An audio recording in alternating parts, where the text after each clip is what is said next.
बदन को पूरा विनाशन करने का अवश्य रहता है।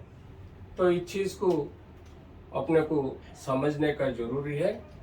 ड्रग्स ले सकते हैं या नहीं। ये नशीली दवा जो बदन को इतना खराब करता है, दुनिया में करोड़ों लोगों और बहुत सारे देश विदेश में इस चीज़ को बहुत बड़ा क्राइम माना जाता। फिर भी पैसों के लिए कई लोग ये धंधा माफिया करते हैं और कई लोग नशे लेके उनके तकलीफ जो दिल की तकलीफ रहती और बेजे की तकलीफ रहते और उनका सोशो इकोनॉमिक समस्या रहते उसको दूर करने के लिए ये नार्कोटिक दवाई, नशे की दवाई लेके अपने आप को खराब कर लेता है और उनके फैमिली को भी खराब करता है और उसके साथ साथ सोसाइटी और देश को भी नाशन करने का अवश्य रहता है। इस चीज़ को मान के अपन नार्कोटिक्स दवाई जो है उसको दूर रहना बहुत जरूरी है। कई तरीका के नार्कोटिक्स रहता है जो नशीली दवा, वो हम मेडिकल में जैसा कि कई बीमारियों को देते हैं पहले से ही हमारे प्रैक्टिस में, जैसा कि कैंसर बीमारी के पेशेंट्स पहले ज़माने में जो इतना दर्द रहता है कि वो अपने आप सुसाइड करने का सोचने के व्यवस्था में चले जाता है। इसी लोगों को अपने को बचाने के लिए ये नार्कोटिक दवाई, नशीली दवाई ये पेशेंट्स को देना पड़ता है। कई कैंसर बीमारियां, कई पैंक्रेटाइटिस बोल तो जो दारू पी पी के उनका जो लिवर को और पैंक्रियास को डैमेज करके जो चीज़ दर्द पैदा होता है वो अनबेरेबल दर्द रहता है।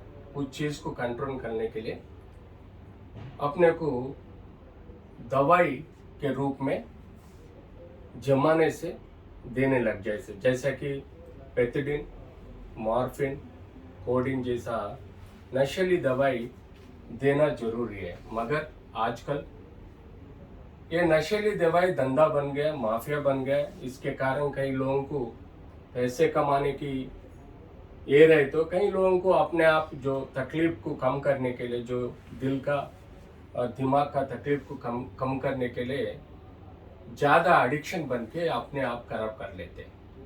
अपने इसमें देखो, पहले ये दवाई दर्द कम करने के लिए देते थे तो जल्दी से जल्दी नींद आए, अच्छा सा नींद आए, उसके कारण वो एक एडिक्शन बन जाता।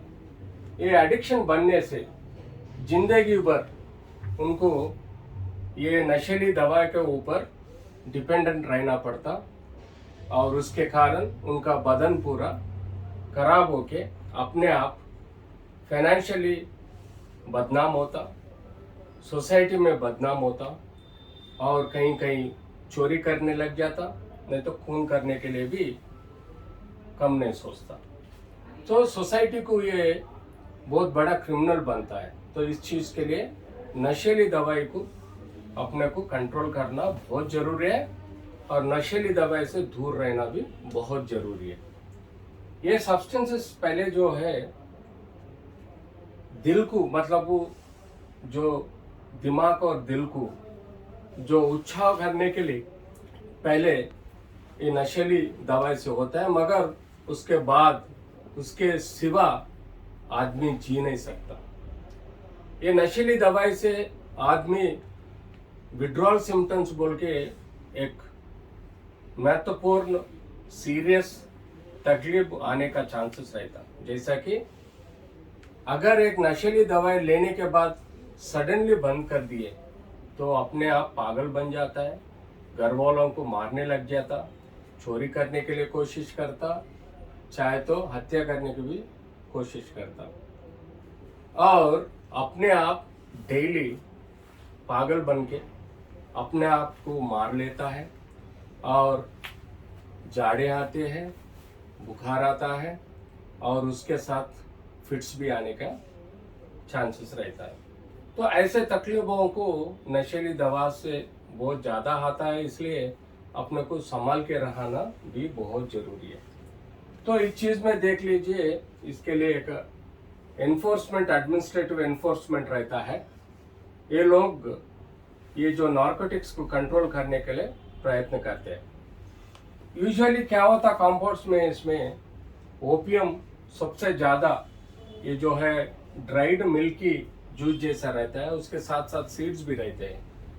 ओपियम प्रोडक्ट जो रहता है उसका पेपावेरिन सोमनिफेरम बोल के वो सीड्स जो रहता है उसके साथ ये ओपियम का बनने का चांसेस भी रहता है।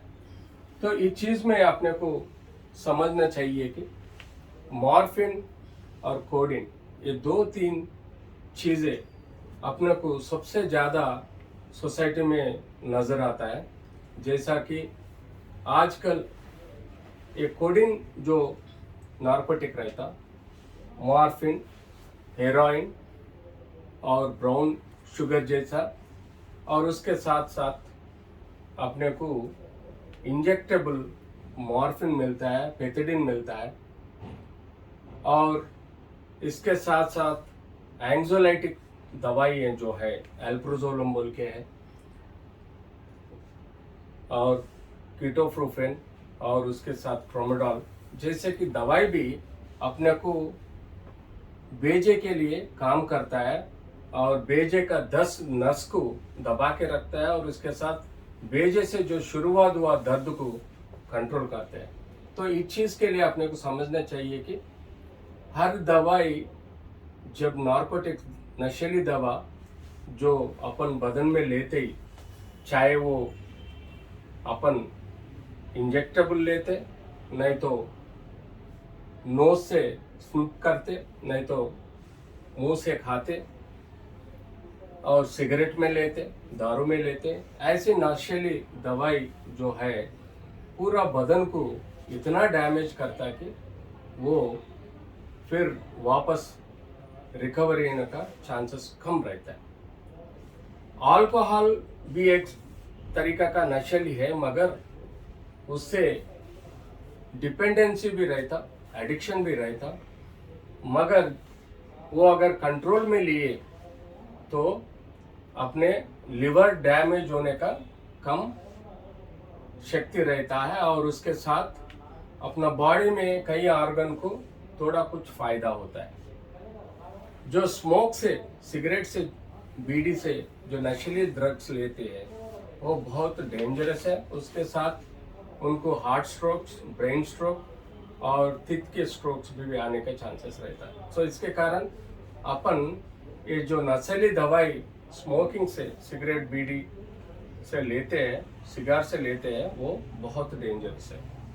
तो ऐसा बदन में कई नशीली की दवाई जो है वो जब लेते हैं वो लिवर में मेटाबॉलिज्म होके उसके जो सीक्वेंशियल सब्सटेंसेस जो रहता है, डाइजेस्टिव सब्सटेंसेस जो रहता है, वो खून के साथ अंदर आने के चांसेस रहता। जब खून के बदन के ऊपर हर कणों में जाता, करोड़ों कणों में जो अपना बदन में रहता है, वो हर कणों में इसका जो सब्सटेंसेस, केमिकल सब्सटेंसेस रहते हैं, वो हर कोनों में जाके उसका प्रक्रिया खराब करता है। इस चीज़ से कणों में, जैसा कि इंटेस्टाइनल टिश्यू समझो, लिवर टिश्यू समझो, किडनी से टिश्यू समझो, हार्ट का टिश्यू समझो, बीजे का टिश्यू समझो, नहीं तो किडनी का टिश्यू समझो, हर टिश्यू के अंदर कणों में इफेक्ट आके कण कैंसर बनने का चांसेस रहता है, कण खराब होने का चांसेस रहता है, जैसा कि डिजेनरेटिव बोलते हैं, नहीं तो नेक्रोटाइजिंग बोलते हैं। तो इस चीज़ से जैसा कि दिन ब दिन नशीली दवाई लिए तो बदन के ऊपर असर पड़ के हर ऑर्गन्स इफेक्ट होने का चांसेस रहता है। उसका साथ साथ अपना घर में भी उसका बुराई होता है, ताकि उनका बिहेवियरल चेंजेस बढ़ता है, अलग से रहता है, अपने आप कभी डिप्रेशन में रहता, कभी एक्साइटेशन में रहता, कभी यूफोरिया में रहता। इस चीज से जब उनको नहीं मिलता है, सीरियस प्रॉब्लम जैसा विड्रॉल सिम्टम्स आके बहुत सारे मुश्किल बढ़ने के चांसेस रहता और कभी कभी सुसाइड करके मरने के चांसेस भी रहता। इस चीज को कंट्रोल करने के लिए दुनिया में जितने भी कंट्रीज है उनके टास्क फोर्स और नारकोटिक्स कंट्रोल फोर्स जो है वो पूरा दुनिया में इंटरनेशनल बॉर्डर्स भी प्रयत्न करते कि कंट्रोल करके ये महामारी को नहीं तो ये माफिया को कंट्रोल करने की कोशिश करते हैं। इसके लॉस भी बहुत बुरा है, जैसा कि कोई किसी के पास कोई नारकोटिक ड्रग्स लिया, नहीं तो नारकोटिक ड्रग्स ट्रांसपोर्ट किया, नहीं तो नारकोटिक ड्रग्स घर में रखा, नहीं तो उनका पास रखा, तो वो ये बहुत बड़ा नॉन बेलेबल अरेस्ट और सिवियर केस बन जाता है, ताकि वो जिंदगी भर पछताएगा, जेल जाके बहुत सारे तकलीफ उठाने रहेगा और उनके साथ उनके घर वाले भी बहुत सारे तकलीफ उठाएंगे और ये सोसाइटी के लिए बहुत बड़ा तकलीफ की बात है। ये जो भी नारकोटिक्स अपना सोसाइटी में है उसको नहीं लेना चाहिए। जैसा आजकल जो बच्चों को नहीं तो बड़ों को कॉफ सिरप्स पिलाते, उसमें भी कोडीन बोल के जो सब्सटेंस रहता है वो एक माइल्ड नार्कोटिक है। आजकल कई लोग ईथर पी के भी नशे लेते हैं और कई लोग सिरप्स, अगर समझो उनको नार्कोटिक्स मार्केट में नहीं मिला तो ये सिरप जो है, खांसी का सिरप, कोडीन सिरप जो है, उसको पी के भी नशे लेने की कोशिश करते। कई मेडिकल शॉप में जाके कोडीन के सिरप्स बहुत सारे लेने और पीने लग गए। इसका असर बेजे के ऊपर पड़ के भी बेजे नंब हो जाता है, मतलब स्टूपर, यूफोरिया के चांसेस में बदन पूरा खराब होके उनका सोशल एक्टिविटी भी कम हो जाएगा और सोसाइटी के लिए भी बहुत हार्मफुल बनेगा। इस चीज़ों को ध्यान में रख के ऐसे चीज़ों को दूर रहना भी बहुत जरूरी है। 10 मिनट्स अయిందమ్మా? 15 minutes. సరిపోతుంది.